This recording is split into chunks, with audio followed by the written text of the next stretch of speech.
All right, we're following the COVID-19 controversy here and some bumps along the way, including these variants here that are getting to be quite worrisome. We'll explore that in a little bit more detail here. By and large, the trend is still the friend when it comes to dealing with COVID cases. Certainly in this country, they're down markedly on a percentage basis, more markedly here than almost any place else. So there is that. But there are worries that along the border, and especially with illegal immigrants coming in here, they're not vaccinated, and so they could pose a whole new COVID crisis. Hence the administration looking at ways to make sure those undocumented immigrants are vaccinated. So that can cut both ways. Let's get the read from John Gihon, the former ICE senior attorney. John, good to see you.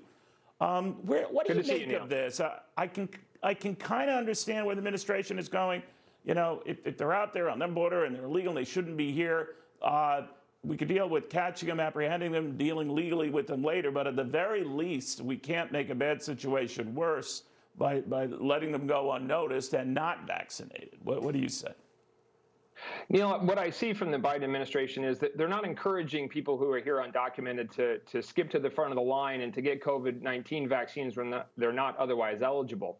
What I see is President Biden looking at this as a situation where if we're going to have people who we are detaining in close quarters in jails and in prisons and in detention facilities, those places are ripe for spreading the virus. And we need to vaccinate people who are the most vulnerable. And sometimes that's prisoners. We might not like the fact that people who are in prisons and in jails are getting COVID vaccine when other people are not, but it's actually good public policy and good health policy. And so I don't see this as a tremendous change. I got it. I'm sorry there. John, I'm also looking at it as an issue that came up when the president issued this 100 sort of freeze on 100-day freeze on deportations, that people who are here, you know, we're going to make sure that they're vaccinated. Now, the problem with that is it's seen as an encouragement to those who want to sneak here. That not only do you get in here, you get vaccinated. So it's a 1-2 punch for them. What do you think? Well, the Biden immigration policies have certainly sent a signal to the rest of the world that we're going to be more open and more welcoming. And any advantage that the coyotes and human smugglers can take to sell their goods, that is, and sell their services of getting people to this country illegally and irregularly, they're going to use that as an opportunity. And so President Biden has signaled to everyone that we're going to be much more open, and that has led to people coming to the country in much greater numbers than they were under President Trump. But I don't see the president's policies as promising everybody who comes into the country legally or not, they're going to get a COVID vaccine.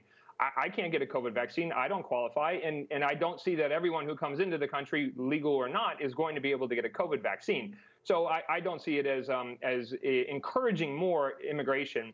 I see Biden's policies in general being very different than President Trump's, and therefore that's encouraging more people to come to the country. Well, it's the fear of that double standard that illegals get it before legals that's got people in a huff here. Real quickly, you know, the Biden administration is already dealing with this influx of illegals making their way to the border by building these tent cities. And I'm wondering if that's a sign as good as any that this is already getting potentially out of control.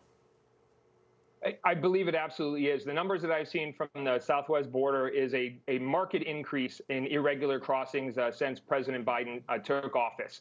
And just like when he was vice president under President Obama, we are not just going to open our borders and allow everybody into the country. We have to allow for regular immigration into the United States. We have to screen the people who are coming in. We have to see if they're eligible for immigration benefits. And so if that involves tent cities, if that involves detaining them temporarily or long-term to determine if they're a flight risk or a danger, if they qualify for immigration benefits, then that's what's going to happen, whether it's President Biden, President Trump, or President Obama. They've all had relatively similar policies as far as the southwest border. President Trump, much more extreme in his enforcement, but President Biden and Obama seem to be pretty similar so far. That's very interesting. John Gihon, thank you very, very much. Be healthy and well yourself. We appreciate that. You too, Neil. By the way, when we're